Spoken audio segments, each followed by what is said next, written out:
Han stood at the window of her family's great house on the planet. Her purple skin had gone pale with fear. Her two hearts beat so fast that she could hear them in her ears. Outside, a human ship was coming down through the violet clouds. The war between her people and the humans had lasted 12 long years. Millions had died on both sides. Cities had burned. Families had been torn apart. Now the leaders of both worlds wanted peace, but peace needed a symbol. Peace needed a marriage. Had been chosen to be that symbol. Her mother, the High Matriarch of House Han, had told her the news 3 days ago. She had not asked if she wanted this. She had not cared about feelings. She had simply said, "You will marry Commander Daniel Hayes of the Human Navy. This is not a request. This is your duty." Had heard terrible stories about humans all her life. Her teachers had told her that humans came from a death world, a planet where everything tried to kill them. The weather tried to kill them. The animals tried to kill them. Even the plants tried to kill them. And humans had survived by becoming the most dangerous things on their world. They ate meat. They hunted other living things and consumed their flesh. The thought made feel sick. They were aggressive and violent. They had something called war that they fought not just for food or land but for ideas. They killed each other over thoughts and beliefs. And now one of these creatures would be her husband. Had read everything she could find about Daniel Hayes. He was a commander in the human military. He had fought in many battles against her people.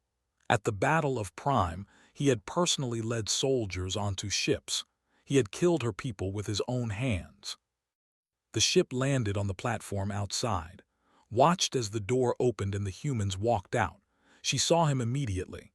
He was tall, with wide shoulders and dark hair cut very short. His skin was a strange pinkish color, weathered and rough.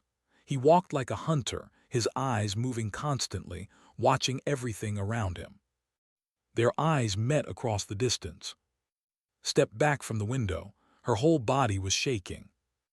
Daniel Hayes simply nodded his head toward her, a small gesture, and then followed his escorts toward the ceremony hall. The wedding was a blur, moved through the ancient rituals of her people like a ghost. She spoke the words she was supposed to speak. She made the gestures she was supposed to make. Daniel did the same, following along carefully, even though he clearly did not understand what any of it meant. When the time came for the binding words, he spoke them in her language. His accent was rough and strange, but he had learned the words correctly. "I bind myself to you, Han, in partnership and peace. May our union heal what war has broken." These were the traditional words. Every groom spoke them. But when Daniel said them, he looked at her in a way that confused her. There was no happiness in his eyes, no pride at winning a prize. He looked almost sad. The celebration after the wedding was tense and uncomfortable. Nobles stayed far away from the human guests. The humans grouped together like soldiers expecting an attack, stood beside her new husband and said nothing. She was waiting for the nightmare to really begin. Finally, the celebration ended. Servants led them to their new quarters in the east wing of the great house. The door closed behind them. Was alone with the human. She backed away from him until she hit the far wall. Her hearts were pounding. Her hands were shaking. She could not breathe properly. Daniel looked around the room. He saw the large bed. He saw the sitting area by the window. He saw the fear on his new wife's face. Then he did something that did not expect at all. He walked to the bed, picked up a blanket and carried it to the sitting area. He moved the chairs aside and made a small sleeping space on the floor. He lay down, pulled the blanket over himself and closed his eyes. "Good night," he said quietly. "I hope you sleep well." Did not move. She stood against the wall, waiting. Surely this was a trick. Surely he would get up soon and come for her. Surely the violence would start. She waited for 1 hour, then 2.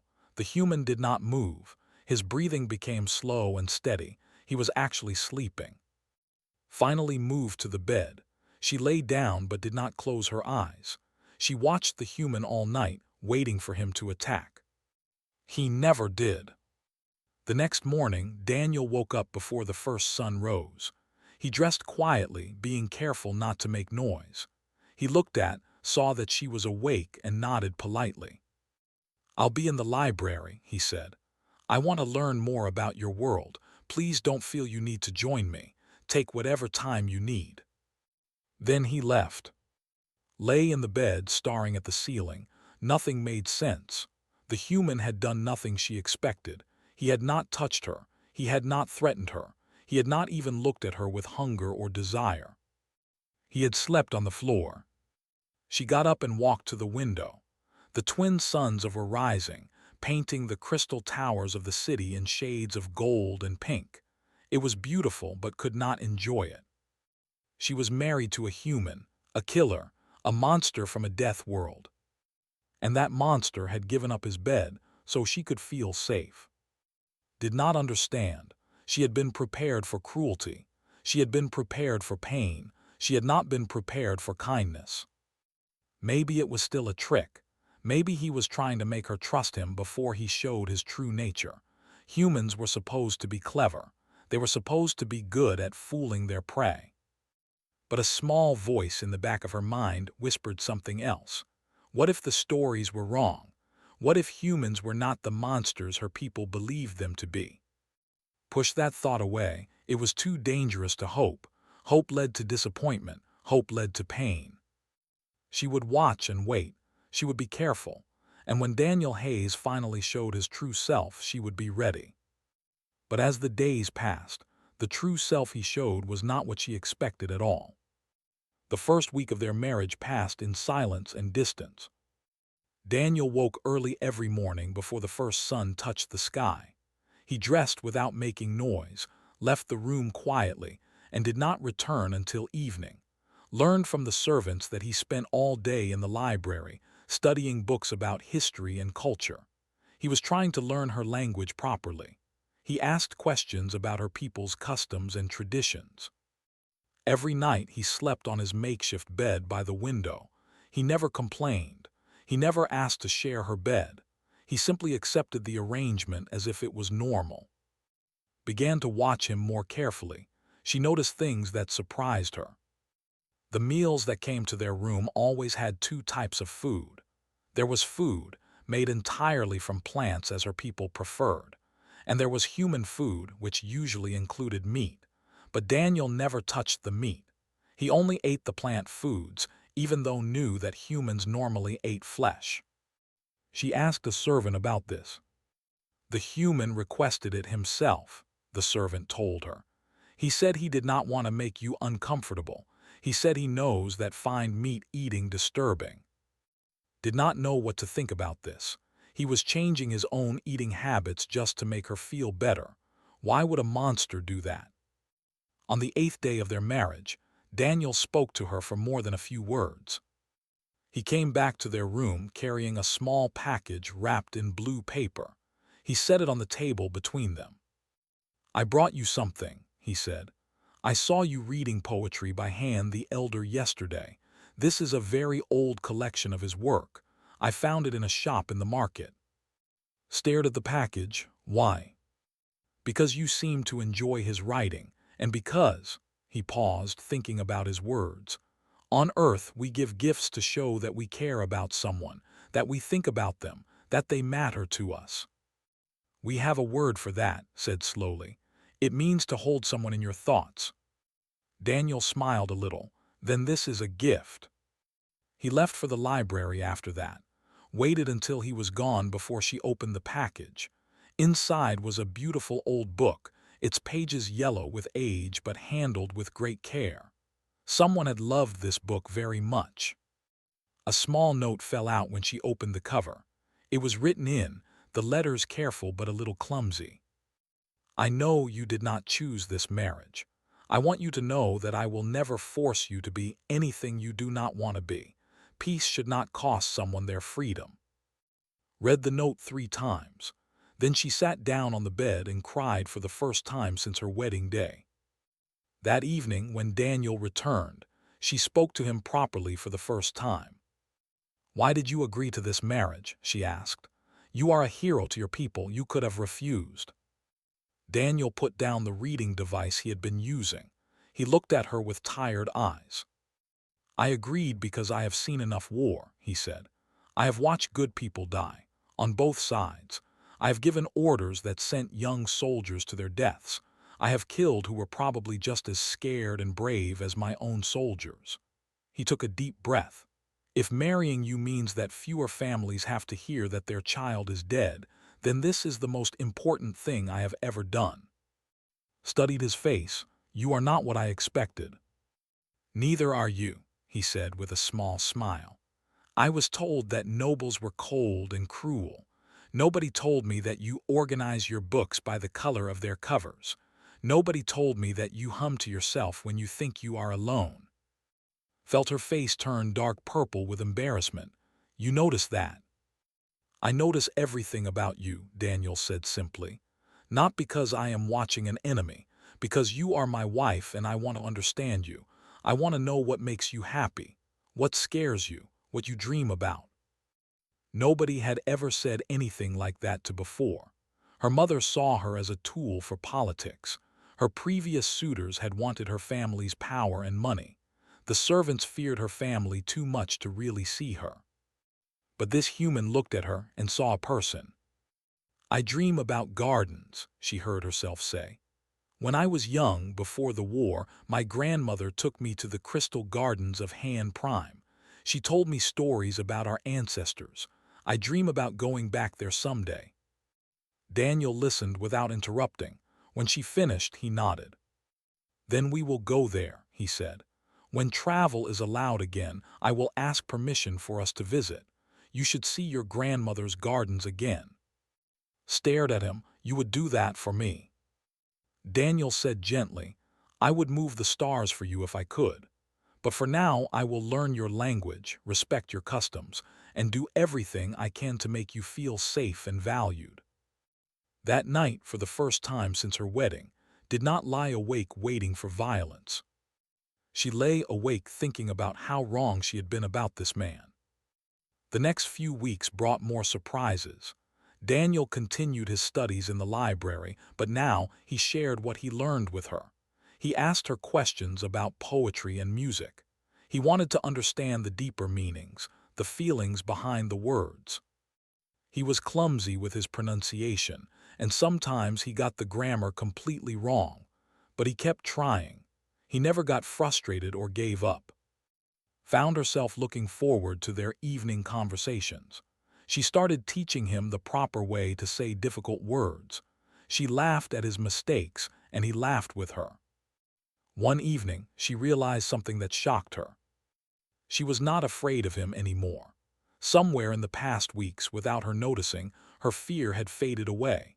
When she looked at Daniel now, she did not see a monster from a death world. She saw a kind man who was trying very hard to make her happy. That night, for the first time, she asked him to tell her about Earth, about his home, about who he was before the war. Daniel talked for hours. He told her about growing up on a farming colony, about working in the fields with his family, about the grandmother who had taught him to read. He told her about joining the military because he wanted to protect people, not because he wanted to kill. He told her about the friends he had lost in the war, and his voice broke when he spoke their names. Listened to everything, and when he finished, when he fell silent with tears in his eyes, she reached out and took his hand. It was the first time she had touched him by choice. Daniel looked at their joined hands, then at her face. He did not say anything. He did not need to. The gratitude in his eyes said everything. They sat together in silence as the twin suns set outside their window, and began to understand that maybe, just maybe, she had not been given a monster for a husband. Maybe she had been given something much rarer. A good man. 3 months after her wedding, finally understood something important about humans. Her people had been wrong about them, completely wrong. Humans were not mindless killers driven by anger and violence. They were creatures who felt everything very deeply, Every emotion they had was strong and powerful. They loved hard. They grieved hard. They protected what they cared about with everything they had. The same fire that made them dangerous in war made them wonderful in peace. Daniel showed her this truth in 100 small ways. When got sick with a minor illness, Daniel refused to leave her side. For 4 days he stayed in their room, watching over her. He learned to make the traditional healing soup, even though the cooking tools were not made for human hands. He burned his fingers many times, but he kept trying until he got it right. He read to her from her favorite poetry books.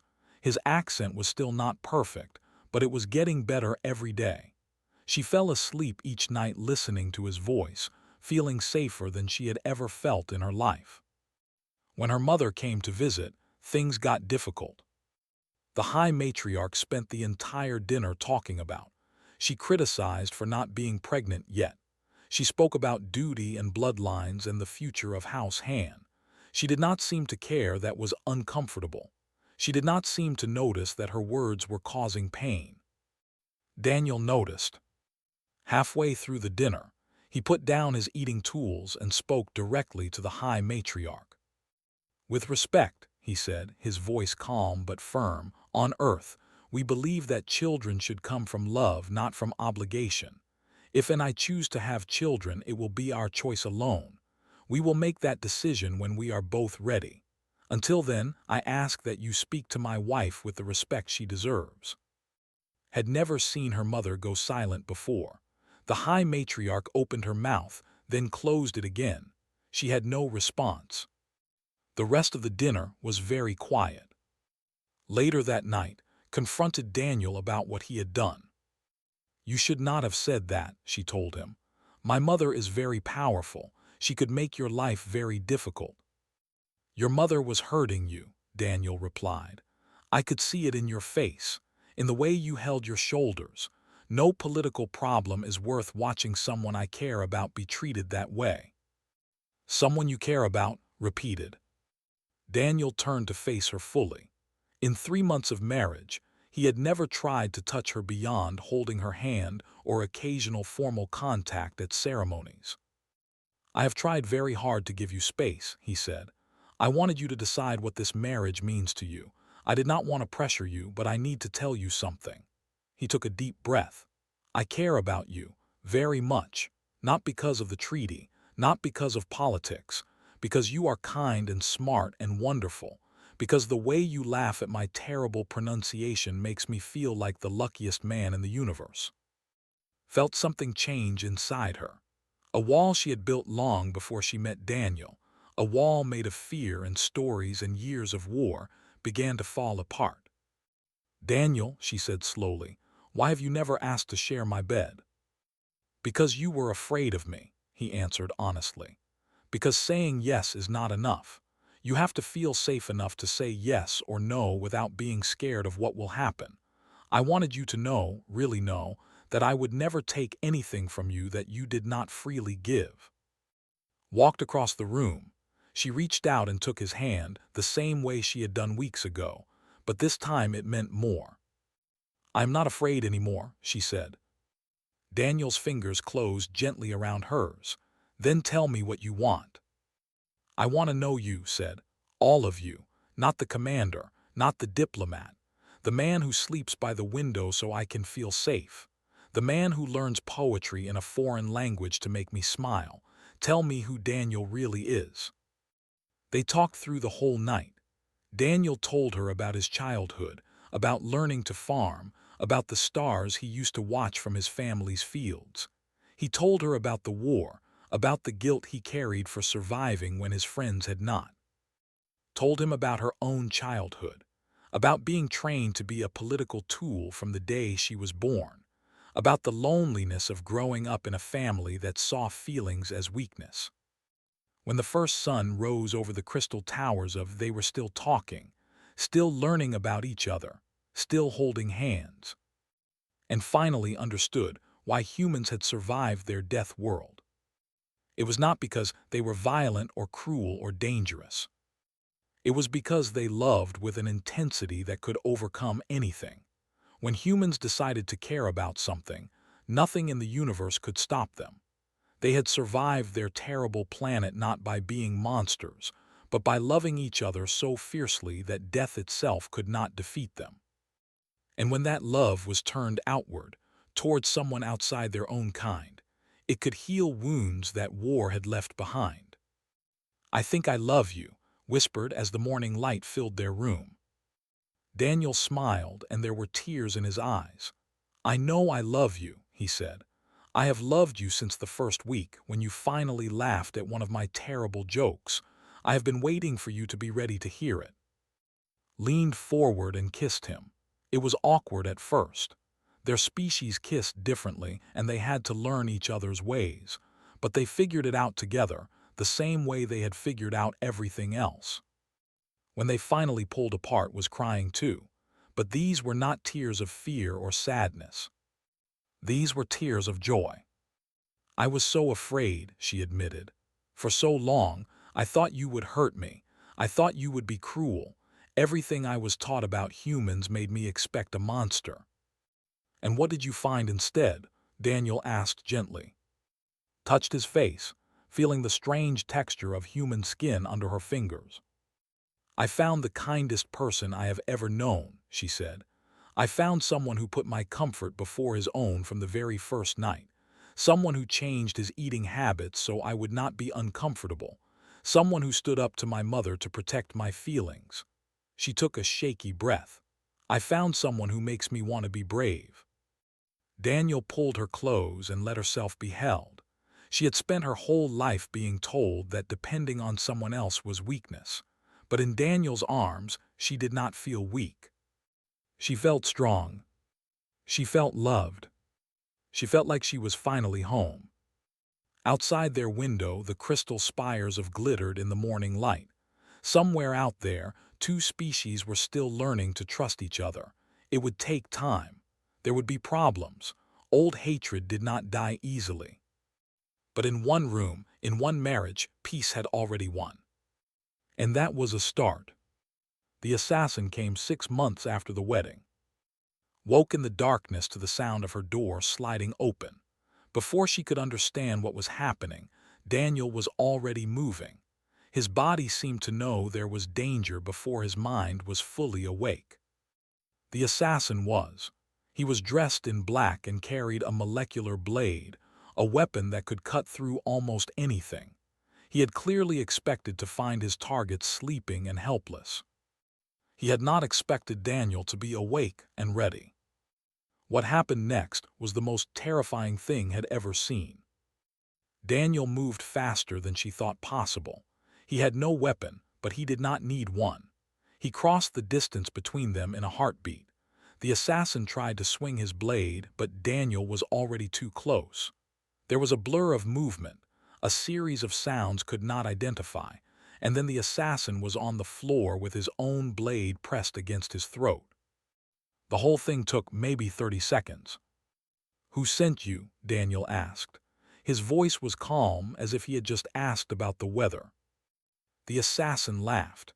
"The Han bloodline will not be polluted by human blood. The Purity Council has ordered it." Felt cold spread through her whole body. She had heard of the Purity Council. They were a secret group who believed that should never mix with other species.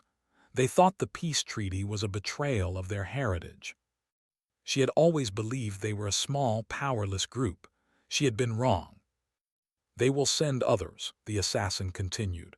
"The human will die, the treaty will die, and will be clean again." Daniel did not look at the assassin. He looked at, "Are you hurt?" "No," her voice was shaking. "Daniel, if the Purity Council is strong enough to send assassins into my family's house, then they are a serious threat," Daniel finished. "We need to alert the authorities, but I need you to understand something." "What?" "I am not leaving. If they want to end this marriage, they will have to go through me. And I promise you that is not a fight they can win." The guards came and took the assassin away. The investigation that followed revealed how deep the problem really was. The Purity Council had members in many parts of the government. They had been working against the peace treaty for years, secretly keeping the war going longer than it needed to. Daniel worked with the investigators. His military training made him very good at finding hidden information. Officials who had once looked down on humans began to respect him. He was smart, dedicated, and fair. More importantly, he did not use the situation to help humans at the expense of. When he discovered that one of the Purity Council's supporters was a human weapons maker who had made money from the war, he exposed that too. "Peace does not belong to one species," he told when she asked why. "Anyone who profits from suffering is the enemy, no matter what world they come from." The trial of the Purity Council members was shown on screens across both human and space. Billions of people watched. Was asked to speak, she stood before the cameras and told her story. "I was taught that humans were monsters," she said. "I was told they could not feel love or kindness. I was told that marrying one would destroy me." She looked at Daniel, sitting in the audience. "Instead, I found someone who learned my language so we could truly talk to each other. Someone who gave up his comfortable bed so I could feel safe. Someone who stood between me and a knife without hesitating." She paused, gathering her courage. "If that is what humans really are, then we have been fools to fight them. They are not our enemies. They are exactly what we need. Not because they are strong in war, but because they are strong in love." The speech spread across the galaxy like fire. In the months that followed, things began to change. The peace treaty, which many people had doubted, started to seem like a real chance for something better. Programs were created to help humans and learn about each other. Soldiers who had once been enemies began to meet and share their stories. Healing had begun. Through all of it, Daniel stood beside. He supported her new role as a voice for peace, but he never tried to take credit for himself. He did not want power or fame. He just wanted the killing to stop. One night asked him about it. "You could be one of the most powerful people in the galaxy," she said. "Your government would give you anything you asked for. Why do you not use this?" Daniel shook his head. "I did not marry you for power. I married you because peace needed a symbol, and I was willing to be that symbol. The fact that I fell in love with you was just the universe being kind for once." Moved closer to him, resting her head against his chest. This had become natural for them now, this physical closeness that would have terrified her just months ago. "I love you too," she said. "I think I started loving you the day you brought me that poetry book, maybe even before. I was just too scared to admit it. And now I am not scared of anything, as long as you are with me." Daniel kissed the top of her head, a gesture she had come to love. "Always," he promised. "Through whatever comes, I am yours." "And I am yours, Daniel." Outside their window, the twin suns were setting over the crystal spires of. The city was beautiful in the fading light, all purple and gold and silver. Somewhere out there, two species were learning to see each other differently. It would take time. There would be setbacks. Some people on both sides would cling to their hatred. But it was possible. And Daniel had proved it was possible. One marriage, one choice, one love. It was not much, in a galaxy so big and full of pain. But it was enough to start. And sometimes, starting was the hardest part. The rest would follow, slowly, imperfectly, with stumbles along the way, but it would follow. Because if a noble and a human soldier could find love in the ashes of war, then maybe anyone could. Maybe everyone could. That was the hope anyway. And hope was learning, was a very human thing. 5 years had passed since the wedding that was supposed to be a sacrifice.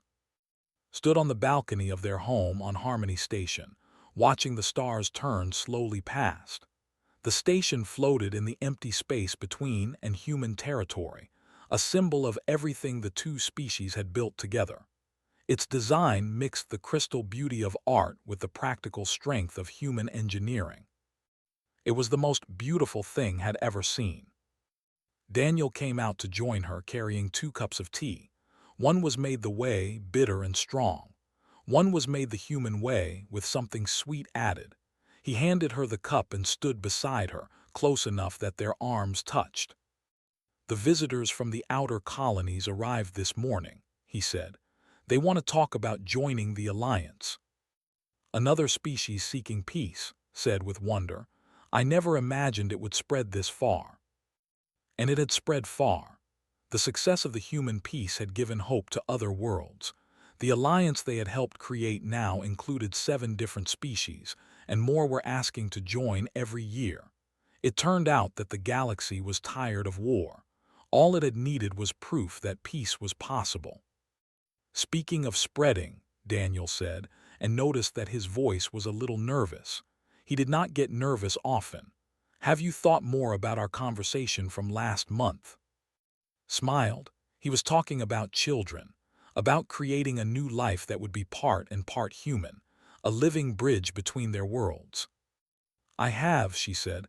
"I spoke with the doctors. They say it is possible. It will need some medical help, but it can be done." She put her hand on her stomach. "I am ready. Are you?" Daniel's face lit up with a joy so pure that it made her heart's ache. She knew how much he wanted this, how much he wanted to build a family with her that came from love, not from politics. "Are you sure?" he asked, taking her hands in his. "It will be hard. Our child will be the first of their kind. There will be pressure, attention, people expecting things from them." "There will also be love," said firmly. "So much love from both of us. From my grandmother who thinks you are the best thing that ever happened to me. From your family on the farming colony who send presents every month even though the shipping is expensive." She squeezed his hands. "Our child will know they were wanted. They will know they were loved before they were even born."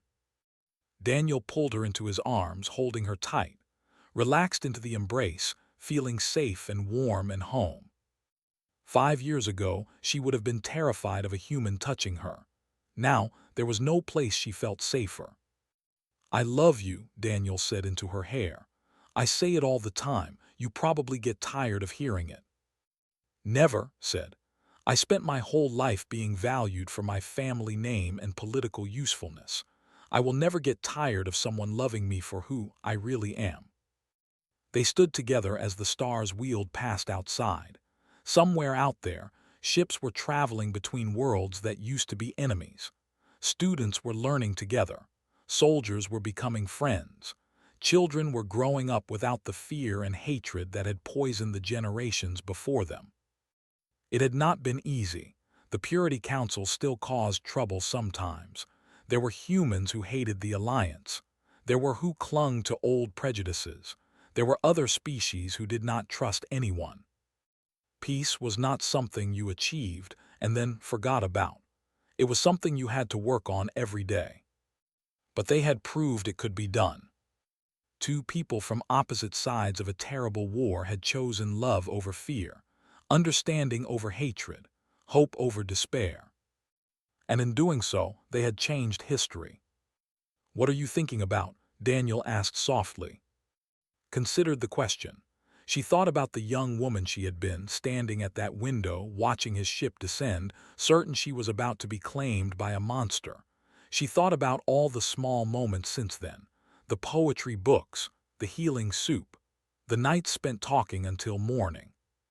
She thought about the future they were building, the child they would raise, the worlds they would help bring together. "I am thinking about how wrong I was," she said. "About everything, about humans, about you, about what love could be." And now, looked up at him, at this human who had torn down every wall she had built simply by being kind. "Now I know the stories were wrong," she said. "Humans are not monsters from a death world. They are what happens when a species learns to survive by caring about each other so deeply that nothing can break them. And when they turn that caring outward, when they decide to love something beyond themselves." She touched his face. "They can heal anything, even a galaxy broken by war." Daniel kissed her then, soft and slow, and kissed him back with all the love she had once been afraid to feel. Above them, the The stars continued their ancient dance, the same stars that had watched over 1,000,000 wars and would watch over 1,000,000 more. But not this war. This war was over. Below them, on worlds beyond counting, humans and in half a dozen other species were learning that the universe was big enough for all of them, that being different did not mean being enemies, that the things that connected them were stronger than the things that divided them. And in the small space between two hearts that had chosen each other, there was a peace that no treaty could ever have created. A peace built on the most human thing of all. Love had spent her whole life being told that humans were dangerous, and they were, but not in the way she had been taught. Humans were dangerous because they loved without limits, because they would do anything for the people they cared about, because once you earned their loyalty, they would move worlds for you. She had earned Daniel's loyalty with nothing more than letting him in, with being brave enough to see past her fear, with choosing to trust when every instinct told her to run. And he had rewarded that trust with a love that had changed everything. As the stars turned and the station hummed with life around them, held her husband close and thought about the child they would have. That child would grow up in a galaxy that was learning to be better. They would never know the fear that had felt on her wedding day. They would never be taught to hate someone just because they looked different. They would know only love. And maybe, someday, they would help build something even greater than what in Daniel had started. That was the thing about hope had learned. It did not die, it spread. It grew. It passed from one person to another like a flame until the darkness had no choice but to retreat. Humans had taught her that, and she would spend the rest of her life being grateful.